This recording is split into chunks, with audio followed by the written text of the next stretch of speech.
पेच निवांश शर्मा, ये मामला कहां जाता हुआ नजर आ रहा है? अब सहमत हैं आप? सहमत हैं प्रोफेसर विनीत सिंह, जो जस्टिफिकेशन वो यहां पर देते नजर आ रहे थे, क्यों नीट रद्द नहीं किया जा रहा?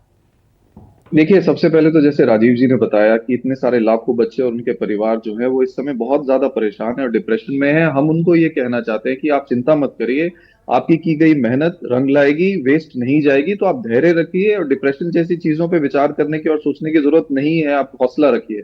हम उन बच्चों को ये कहना चाहते हैं। दूसरी बात ये कि अभी बीजेपी के प्रवक्ता, सबसे इंपॉर्टेंट चीज जो इस इशू में ये है कि बीजेपी का जो अहंकार है वो नहीं टूट रहा है। बीजेपी इसमें अहंकार की लड़ाई कर रही है, अहम की, मैं की लड़ाई कर रही है। शिक्षा मंत्री ने अगर कह दिया कि इसमें कुछ नहीं है तो बस उसको बचाने की कोशिश करती जा रही है बीजेपी, लेकिन असलियत ये नहीं है। असलियत यह है कि जिस तरह से आपके सहयोगी जो सौरभ जी बता रहे थे कि कैसे सेफ हाउस बनाए गए, कैसे कैसे प्री प्लान तरीके से इसको एग्जीक्यूट किया गया, ये आज का पहला इशू नहीं है। जैसे अभी एलजेपी के प्रवक्ता जो है वो उसको बताने की कोशिश कर रहे थे कि 2 सेंटर्स पे ऐसा हुआ, ऐसा नहीं है।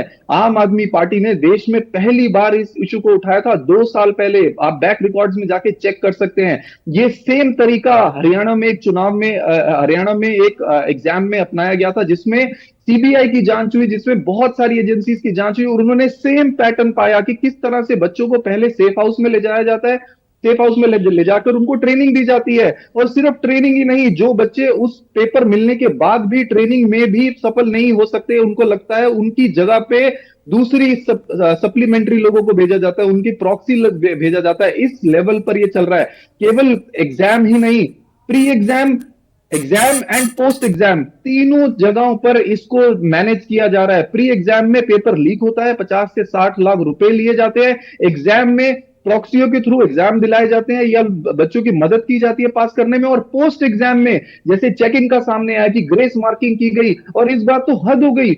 एग्जाम का रिजल्ट 14 तारीख को आना था और प्रीपोन्ड करके 4 तारीख को अनाउंस कर दिया गया, जिस दिन रिजल्ट आने हैं। तो क्या एग्जाम की प्री अनाउंसमेंट किसी हायर लेवल के बिना पॉसिबल है? क्या जब जो टॉप लेवल लोग हैं उनको बोला गया होगा कि हम इसको 14 जून की जगह 4 जून को अनाउंस करते हैं, तो क्या उन्होंने पूछा नहीं होगा कि ऐसा क्यों करना चाहिए? 4 जून को तो देश में रिजल्ट आने हैं। उस रिजल्ट में इस रिजल्ट को मिक्स करने की क्या जरूरत है? ये पूरी सोची समझी साजिश के तहत किया गया है और पिछले 2 साल से हम इसको उठा रहे हैं।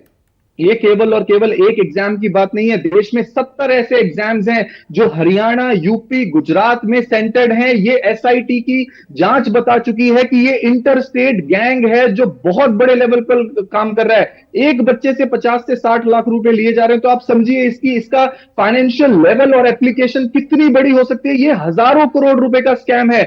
युवाओं को सड़कों पर आने पे मजबूर कर रही है ये तो सरकार। शर्मा, कानून ला दिया गया है, कानून ला दिया गया है, लागू कर दिया क्या कल देर रात से? तो जब हमने 2 साल पहले आवाज उठाई थी तो क्यों नहीं लाया गया था ये कानून? 2 साल क्यों इंतजार किया गया? किसको बचाने की साजिश हो रही थी? आज जब आप जैसे लोग इनको उठा रहे हैं, आज जब ये नेशनल इंटरनेशनल इशू बन गया, तो आज रात को ये कानून ले आए। क्या ये देश की जनता को बेवकूफ समझते हैं? अभी ये क्या ज्ञान बांट रहे थे कि राजनीति मत करिए, राजनीति मत करिए। अरे राजनीति किस पे करें फिर? मछली पे करें, गाय भैंस बकरी पे करें? किस पे राजनीति? मंगलसूत्र पे राजनीति करें? हम शिक्षा की राजनीति करते हैं, हम शिक्षा के लिए राजनीति करने आए हैं। अगर आप शिक्षा का बेड़ा गर्क करेंगे देश में, तो हम राजनीति करेंगे, ठोक बजा के राजनीति करेंगे। हम युवाओं की आवाज उठा रहे हैं और उठाते रहेंगे। आपको इस मामले में बीजेपी को पूरा कटघरे में डालने की जरूरत इसमें सबका हिसाब होगा, और जो भी लोग इसमें दोषी पाए जाएंगे वो वहीं जाएंगे जहां आम आदमी पार्टी के सरबराह पहले से मौजूद है। इस केस में जितने भी लोग, जितने भी अवांछित तत्व पाए जाएंगे, जो भी भ्रष्टाचारी पाए जाएंगे, वो वहीं जाएंगे जहां आम आदमी पार्टी के सारे बड़े बड़े नेता पहले से मौजूद है, क्योंकि उनका यही धंधा है। जिस पार्टी का सरबराह है, जेल में बैठा हो, उसका इसमें बोलना शर्मसार करता है। न दिल्ली में पानी बची है, न आम आदमी पार्टी के आंखों में। इस बार तो संसद में वाकई में देखना होगा धनंजय गिरि जी, क्योंकि इस मामले से इस बार तो बच नहीं पाएंगे। सामने इतना मजबूत विपक्ष भी आपके सामने खड़ा होगा।